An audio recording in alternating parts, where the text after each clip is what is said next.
Everyone, welcome back to my channel. And आज मैं आप सबके साथ एक काफ़ी इंपॉर्टेंट टॉपिक शेयर करने वाली हूँ, ऑर्गेनिक केमिस्ट्री का बायटॉन रिएक्शन। ये आपका बीएससी, एमएससी एंड अगर आप बी फार्मा से भी कर रहे हो तो भी आपके लिए काफ़ी ज़्यादा यूजफुल है।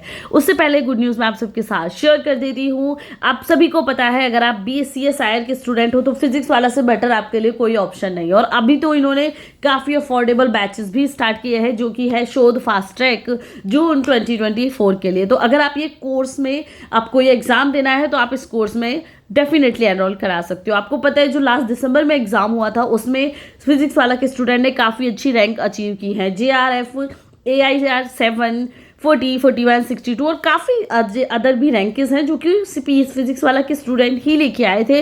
मोस्ट इंपॉर्टेंट थिंग, एक मिडिल क्लास बच्चा लेके आए थे क्योंकि इनका प्राइस काफ़ी ज़्यादा कम रहता है। आप अगर मेन चॉइस देखोगे तो अगर CSIR का सपना है तो डेफिनेटली आपको फिजिक्स वाला के साथ जाना चाहिए। एक और भी इसमें स्पेशल न्यूज़ है कि अगर आपको मेन बैच ना लेके शो जनरल एप्टीट्यूड भी लेना है, आपको दोनों भी लेना है, तो आप शो जनरल एप्टीट्यूड बैच को ले सकते हो CSIR नेट के लिए, जिसका प्राइस 499 है, जो कि काफ़ी ज़्यादा अफोर्डेबल है। ठीक है, शोध जो आपका कोर्स है उसके लिए आपका प्राइस है 1199 और यहाँ पे अगर आप सिर्फ एप्टीट्यूड बैच लेते हो तो 499 है। इसमें भी आपको एक्स्ट्रा डिस्काउंट मिल सकता है अगर आप मेरा कूपन कोड यूज़ करोगे। मोस्ट इंपॉर्टेंट थिंग, अगर आप ये कोर्स लेते हो तो इसमें आपको टॉप फैसिलिटीज़ मिलेंगी, लाइव लेक्चर मिलेंगे, रिकॉर्डिंग भी मिलेगी, वीडियो के थ्रू आपको सॉल्यूशन भी कराए जाएंगे और आपके डाउट है उन्हें भी सॉल्व किया जाएगा। तो लिंक मैंने वीडियो के डिस्क्रिप्शन में मेंशन कर दी है, just go and check out. Physics Wallah से अच्छा आपको कोई भी CSIR की तैयारी नहीं करा सकता है। देखिए, ये रिएक्शन आपकी नेमिंग रिएक्शंस में आती है, BSc के लिए भी इम्पोर्टेंट है, MSc के लिए भी है और CSIR की तरफ आप जाने वाले तो भी इम्पोर्टेंट है। मतलब कि केमिस्ट्री आपकी जिस भी फील्ड में है आफ्टर 12th, ये क्लास आपके लिए यूजफुल है। वैसे तो 12th में भी है, बट 12th को मैं लेके नहीं चलती हूँ, मैं आपके कॉलेजेस के कोर्सेज को ही लेके चलती हूँ। मेरे चैनल की स्पेशलिटी ये है, आपको केमिस्ट्री की हर एक क्लासेस मिल जाएगी, हैंड रिटन नोट्स मिल जाएंगे जो आपको अदर कहीं नहीं मिलेंगे। एंड नेक्स्ट थिंग इज़ कि आपको आपके हर एक सब्जेक्ट की केमिस्ट्री भी आपको पता है MSc में 6 तरह की होती है, BSc में 5 तरह की होती है, तो हर एक केमिस्ट्री के notes, inorganic, organic, medicinal, spectroscopy, ठीक है, क्वांटम केमिस्ट्री, कुछ भी केमिस्ट्री, उसके नोट्स और उसकी क्लास आपको मेरे चैनल पे मिल जाएगी। तो प्लेलिस्ट है, चेक कर लेना, या एक सर्च करने का तरीका होता है कि टॉपिक बाय मेरे चैनल का नाम लिख देना यहाँ पे, ठीक है, XYZ जो भी, ये एक सर्च करने का तरीका होता है। तो इससे आपको क्या है, वो क्लास बहुत इजीली मिल जाती है और फर्स्ट पे मिल जाती है। तो चलो, अभी इंट्रो काफ़ी हो गया, स्टार्ट कर देते हैं बायटन reaction and its application. Last class में मैंने आप सबके साथ शेयर की थी बेयरली रीअरेंजमेंट, उसकी मैकेनिज्म के साथ। बहुत अच्छी रिएक्शन है, इंपॉर्टेंट है, क्वेश्चन बनते हैं वहाँ से। तो हम बार्टन को देख लेते हैं। Barton reaction is discovered by Barton in 1960। Barton ने दिया था, देखो नेमिंग रिएक्शन है तो आपको पता है बार्टन ने इसे दिया होगा, है ना, दिया, तो बार्टन ने दिया था 1960 में। देन अब बार्टन रिएक्शन, ठीक है, हमने पढ़ लिया, अब हमें पता तो होना चाहिए बार्टन रिएक्शन कौन सी होती है। देखो, photolytic conversion of organic nitrite into nitroso alcohol is known as a Barton reaction. यानी कि देखो, ऑर्गेनिक नाइट्राइट है, ठीक है, ऑर्गेनिक नाइट्राइट की रिएक्शन कराई इन प्रेजेंस ऑफ लाइट।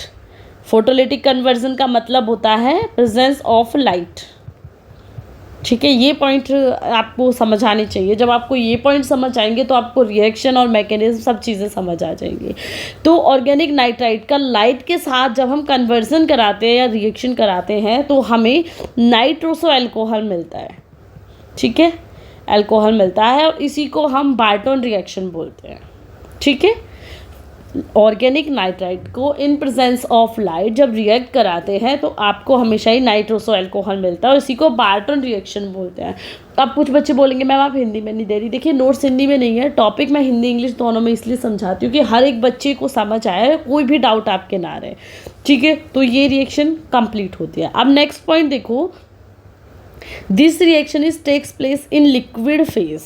यानी कि हमेशा जो ये रिएक्शन होगी आपकी वो लिक्विड फेज में होगी, ठीक है, क्योंकि मतलब कि जो आपका बैरियर है वो हम लिक्विड सिलेक्ट करेंगे रिएक्शन को होने के लिए। Then Barton reaction is affected by light radiation under nitrogen of a solution. हमने कहा ना, लाइट के साथ कन्वर्जन होगा, तो लाइट के साथ रिएक्शन हो रही है तो डेफिनेटली वो उसे अफेक्ट करेगी, ठीक है। अब देखते हैं next point, when a compound consist of nitrite group and CH group is brought into closer, यानी कि जब ये दोनों ग्रुप्स होंगे तो कोशिश होती है कि ये काफ़ी ज़्यादा आपस में अटैचमेंट करेंगे, एक दूसरे के साथ खिंचाव करते हैं, यानी कि एक दूसरे को अट्रैक्ट करते हैं अपनी side. The alkoxy radical are form by photolysis and nitrate solution. इसमें ये इतना इंपॉर्टेंट नहीं है, इसको रहने दो, ठीक है। ये पॉइंट आपको करने हैं यहाँ तक।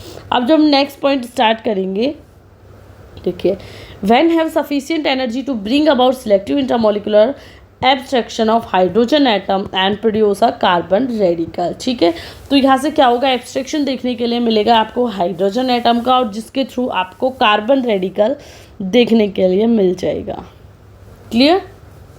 अब ये मैकेनिज्म की प्रोसेस है, जब मैकेनिज्म समझोगे तो ये समझ आ जाएगी। थोड़ा थियोरटिकल कर लेते हैं तो मैकेनिज्म समझ आ जाती है, और जब मैकेनिज्म को दोबारा समझते हैं तो थियोरटिकल पार्ट बिल्कुल क्लियर हो जाता है। तो मैं डायरेक्ट मैकेनिज्म कराऊंगी तो आपको समझ नहीं आएगा, क्योंकि अभी आप BSc MSc के ही बच्चे हो। MSc के हो तो BSc करके आए हो, तो वहाँ पर भी आपने ध्यान नहीं दिया होगा, आई नो। और BSc में मेरी क्लास अभी देख रहे हो तो MSc में ये चीज़ें आपके लिए ईजी हो जाएंगी, ठीक है। या next point, the produced carbon radical react with nitrogen monoxide and give nitroso alcohol, यानी कि जो इससे जो कार्बन बनता है, कार्बन रेडिकल आपका बनता है, वो नाइट्रोजन मोनोऑक्साइड के साथ रिएक्ट करता है और नाइट्रोसो अल्कोहल देता है, ठीक है। And this nitroso alcohol may further be rearrange into a compound of oxide, इससे ऑक्साइड भी बनता है। यहाँ पे आपको मैकेनिज्म का आंसर आता है MSc में कि रिएक्शन दे दी कि ऑक्साइड कंपाउंड आप नाइट्रोसो से कैसे बनाओगे, तो वो इस रिएक्शन में मैं आपको दिखाने वाली हूँ कि कैसे हम जो कार्बन मोनोऑक्साइड के साथ कार्बन नाइट्रोजन मोनोऑक्साइड के साथ रिएक्ट करके जब नाइट्रोसो अल्कोहल बनाता है, तो वो नाइट्रोसो अल्कोहल रीअरेंज्ड होके आपका ऑक्साइड भी बनाता है, तो वो हम आगे शेयर करेंगे, ठीक है। The nitroso alcohol can be isolated from the solution by process of dimerisation. इस प्रोसेस में हम डाइमराइजेशन का यूज़ करते हैं। अभी बहुत टाइम हो गया, चलिए मैकेनिज्म अब देखते हैं। देखो, ऑर्गेनिक नाइट्राइट हमने ले लिया, क्लियर। हमने क्या, फोटोलिटिक कन्वर्जन होगा, तो in presence of light reaction होगी, ठीक है। अब इसकी जब हमने रिएक्शन कराई तो ये यहाँ पे क्या होगा, NO यहाँ से रिमूव हो जाएगा, ठीक है। ये सीधा सीधा ऐसे ही हो गया। सिर्फ फर्स्ट स्टेप में क्या हुआ, आपका NO हो गया रिमूव। अब ये एल्कोक्सी रेडिकल बन गया। जब देखो N रिमूव हुआ है तो यहाँ पे 2 इलेक्ट्रॉन थे, एक इलेक्ट्रॉन तो ऑक्सीजन पे आ गया, एक इलेक्ट्रॉन अपना नाइट्रोजन ले गया बॉन्डिंग का, तो ऑक्सीजन के पास क्या हुआ, एक रेडिकल आ गया, ठीक है, जिसे हम फ्री रेडिकल बोल देते हैं ना। तो वो रेडिकल यहाँ पे आपको देखने के लिए मिल रहा है, जो कि फर्स्ट कार्बन से अटैच्ड है, ठीक है। अब रेडिकल देखने के लिए मिल गया। अब जब रेडिकल देखने के लिए मिल रहा है तो यहाँ पे क्या है, आपका हाइड्रोजन है।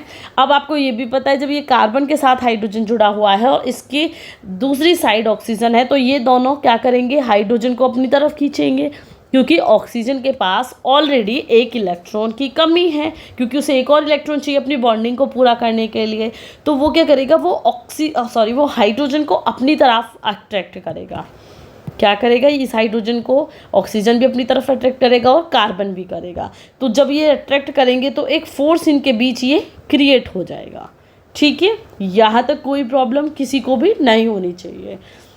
रिएक्शन हुई, NO रिमूव हुआ, O के पास फ्री रेडिकल आ गया, फ्री रेडिकल बन गया तो एल्कोक्सी रेडिकल हम इसे बोल देंगे। आफ्टर दैट हाइड्रोजन को ये अपनी तरफ अट्रैक्ट करते हैं, तो एक फोर्स देखने के लिए यहाँ पे मिल जाता है, ठीक है। अब देखो ये फोर्स है, तो इस फोर्स को अगर हम देखेंगे तो कहीं ना कहीं ये हमारी बेंजीन रिंग जैसा कुछ दिख रहा है ना, तो ये 6 मेंबर्ड रिंग यहाँ पे बन गई। हम इस स्टेप को हटा भी सकते थे, बट अगर इसे हटा देते तो आपको शायद समझ नहीं आता।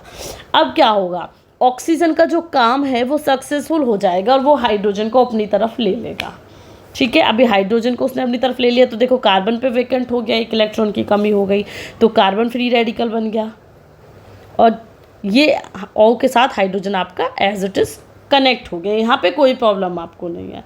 अब नेक्स्ट थिंग हम देखते हैं कि कार्बन रेडिकल हमारा स्टेप में बन गया। अब हम नाइट्रोजन मोनोऑक्साइड के साथ इसकी रिएक्शन कराएंगे। मैंने पीछे बताया था ना, जब नाइट्रोजन मोनोऑक्साइड के साथ रिएक्शन कराते हैं तो हमें नाइट्रोसो अल्कोहल मिलती है। अब ये नाइट्रोसो अल्कोहल कैसे मिलेगी, देखिए नाइट्रोसो अल्कोहल हमें मिलेगी कि जो NO है हमारा वो कार्बन के साथ कनेक्ट हो जाएगा, मतलब कि इस कार्बन पे है ना। तो जब ये कार्बन पे कनेक्ट हो गया तो देखो ये बॉन्डिंग तो पूरी करके कनेक्ट होगा, तो N डबल बॉन्ड O यहाँ पे देखने के लिए आपको मिलेगा। अब जब नाइट्रोजन मोनोऑक्साइड कार्बन रेडिकल के साथ कनेक्ट होता है, जो हमने पहले रेडिकल बनाया था, तो हमें नाइट्रोसो एल्कोहल मिल जाती है। वैसे तो आपकी बार्टन रिएक्शन यहाँ पे एंड हो गई, ठीक है, इससे हम डाइमराइजेशन कराते तो डाइमर प्रोडक्ट मिल जाता है, ठीक है। बट हमने क्या कहा, हमें ऑक्साइम कंपाउंड भी बनाना है, कि क्वेश्चन आता है या तो ऑर्गेनिक नाइट्राइड से या नाइट्रोसो अल्कोहल से आप क्या है ऑक्साइम कंपाउंड बनाओ। तो अब हम क्या करेंगे, इसे जब टोटोमेराइजेशन हम आपकी नाइट्रोसो अल्कोहल की कराएंगे तो क्लियरली कुछ भी नहीं होगा, यहाँ पे आपका जो O है, O के साथ हाइड्रोजन ऐड हो जाएगा, और जब हाइड्रोजन ऐड हो जाएगा तो ये आपका ऑक्साइम कंपाउंड बन जाएगा। क्लियर, कोई डाउट कुछ भी नहीं है बच्चे। यहाँ पे ये O था ना, O पे के पास बॉन्डिंग वेकेंट थी, तो ये आपका क्या होगा, OH बन जाएगा, यानी कि H यहाँ पे कनेक्ट हो जाएगा, और इसको हम ऑक्साइम कंपाउंड बोलते हैं। यहाँ पे आपकी सिंपल सी बार्टन रिएक्शन थी, जिसकी मैकेनिज्म मैंने बहुत सिंपल वर्ड्स में आपको समझाई है। मुझे भी नहीं लगता इससे ज़्यादा सिंपल वर्ड में आपको कोई और समझा पाएगा, इवन मैं भी फिर से समझा पाऊँगी, क्योंकि बहुत ज़्यादा कोशिश करनी होती है कि बुकिश लैंग्वेज में तो आपको कोई भी क्लियर करा देगा, बट हमें उस चीज़ को आपको सिंपल से सिंपल लैंग्वेज में लेके कनेक्ट कराना है, समझाना है कि हर एक बच्चा समझ पाए, क्योंकि मैकेनिज्म समझने में ऑर्गेनिक की बहुत ज़्यादा प्रॉब्लम होती है, तो हर एक बच्चे समझ पाए उस अकॉर्डिंग मैंने ये कराया है। आई होप अभी आपको समझ आ गया होगा। तो अभी मैं क्लास को करती हूँ एंड तब तक के लिए bye bye, take care and share classes.